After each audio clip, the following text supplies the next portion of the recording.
Ćao svima dragi naši, nadam se da ste dobro. Danas evo pravimo starinski recept i to je obaruša. Znači mi kažemo obaruša, a ima neko kaže oparuša, pa vrilica, vrelica, varuša, kako gdje se naziva, od kraja do kraja različito. Znači treba nam brašno, treba nam vruća voda, znači da je kuvala, onda ide i ulja. Sad ja moram reći, neko sipa više ulja u brašno, ali ja ne volim, mene se to čini onda previše masno. A tepsiju isto, ja sam pripremila ovu, ona je 23 cm prečnika i namazala sam sa puterom, sa onim biljnim koji ja koristim. I sad ide isto i sa uljem, znači ko šta voli s tim da pomasti. Sad po starinskom receptu to je tako, to se namaže uljem. Ovdje isto ide ulje, vruća voda prokuvana i so.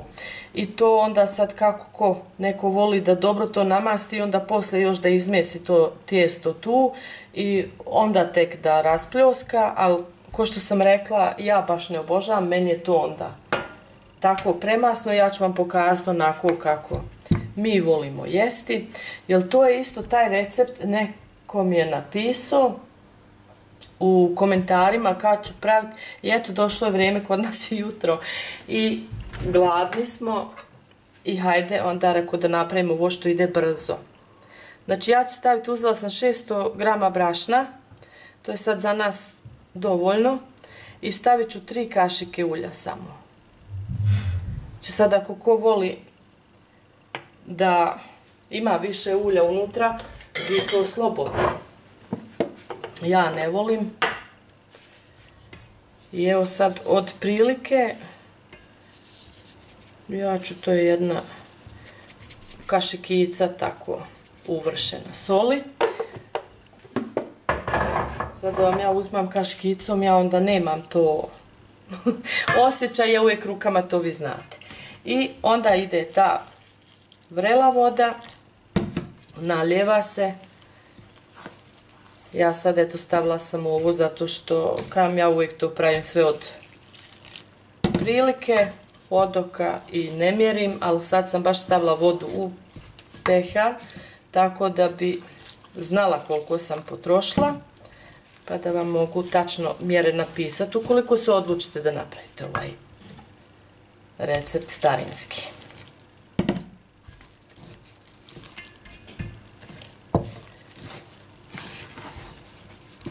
I to ide eto, obavezno drvenom kašikom se miješa. Poslije ćemo morati malo i rukom, a bit će to još vruće, ali ide tako.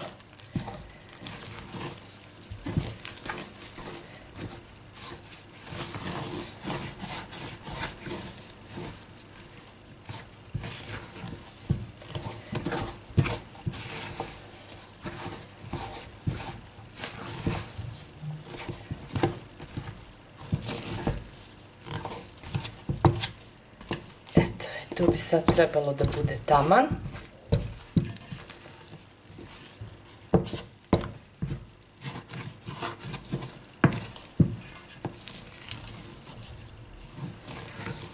I ja ću sad to odmah da istresem u tepsiju, a da vi ne bi morali dugo gledati to dok ja to sve pokupim iz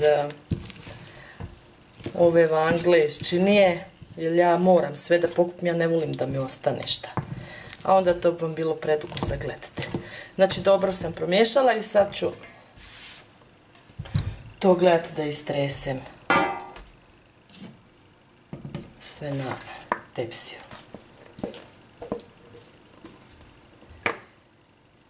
Sad ovako istrešeno na tepsiji, onda ide da se raspodijeli, znači malo ovo pokupim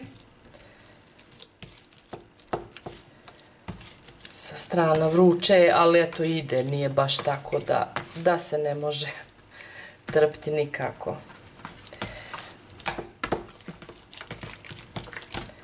Onda ide eto da se raspodijeli i onda samo ispretiskamo rukama tako da bude svagde jednako tanko ili debelo. a obaruša ide baš tanka da se peče. Sad ima isto, neko i razvlači to kad napravi i razvija onda u krugove i te tanke krugove onda reda u tepsiju i jednostavno istopljeni puter posipa i onda krug na krug. Eto i onda posle kad se to iskomada onda se imaju oni parčenčići tanki, isto bude jako ukusno, ali eto ovo je sad baš ono po starinskome lenjom. Lenjo, kažem, ima još jedan naziv, ali eto to sad neću reći kako se još zove. Sad kad smo sve rasploskali rukom, onda ide da pravimo ovako ove recke, crte, kako god po tom tijestu. I revnu ja sam uključila na 220 stepeni već da mi se zagrije.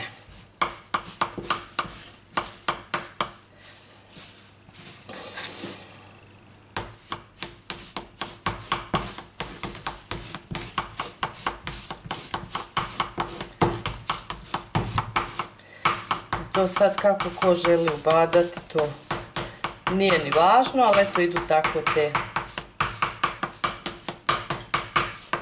mustrice sa kašikom da se napravi.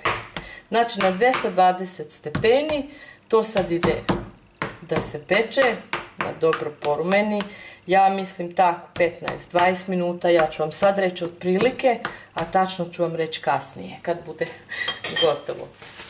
Sad dok nam se obaruša peče, ja sam već nastavila mlijeko da se kuva, jer to je preljev, i onda ću stavljati isto puter odmah u to mlijeko, da se puter u mlijeku istopi. Sad ja sam tu nasula pola litre mlijeka. Kažem, sipam uvijek od prilika, ali ovdje imam mjere pa vidim koliko sam nasula.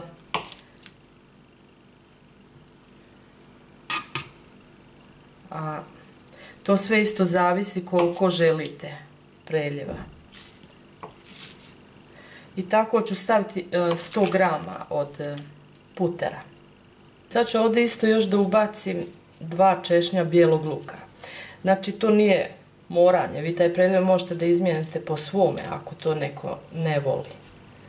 A mi eto volimo ukus bijelog luka i zato ću dodati, eto neću puno, samo 2 češnja.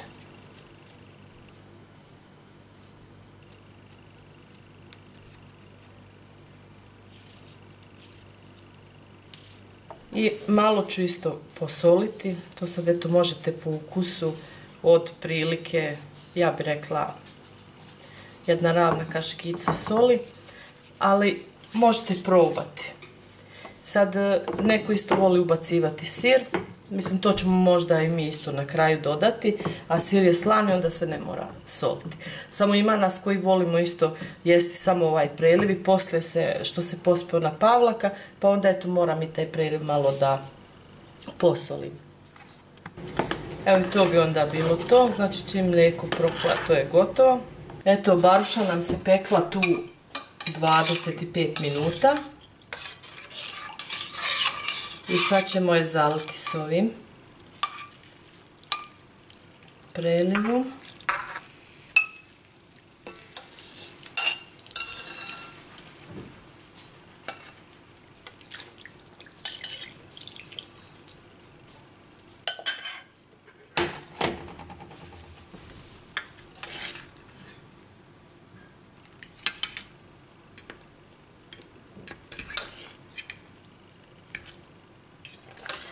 I vraćam je u renu ugašenu sad još za jedno par minuta.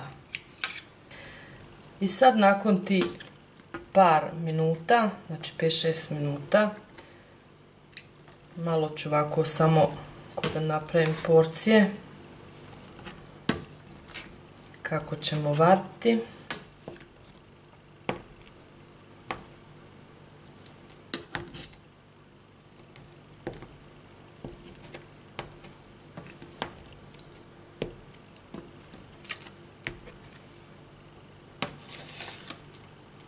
to je, mislim, možete vidjeti to ispod nadljeva.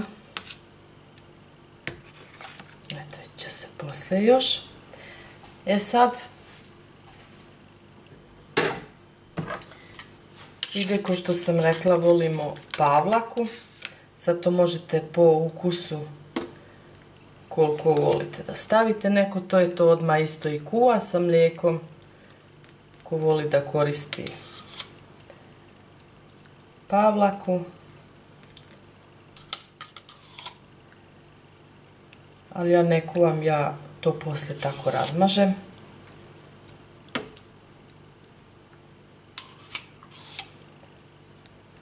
Sad taj nadev isto nije puno zasoljen, onako blag, zato što ću posipati malo i sira. A ovaj sir za pite, on je slan. Znači to će biti sasvim sve dovoljno. Evo, ja sam ovdje nasula 250 grama ove pavlake, ali to svako može po svom ukusu, to sve zavisi koliko ko obožava. I znači sad samo još ovoga sira slanoga što se koristi za pite, kravlji.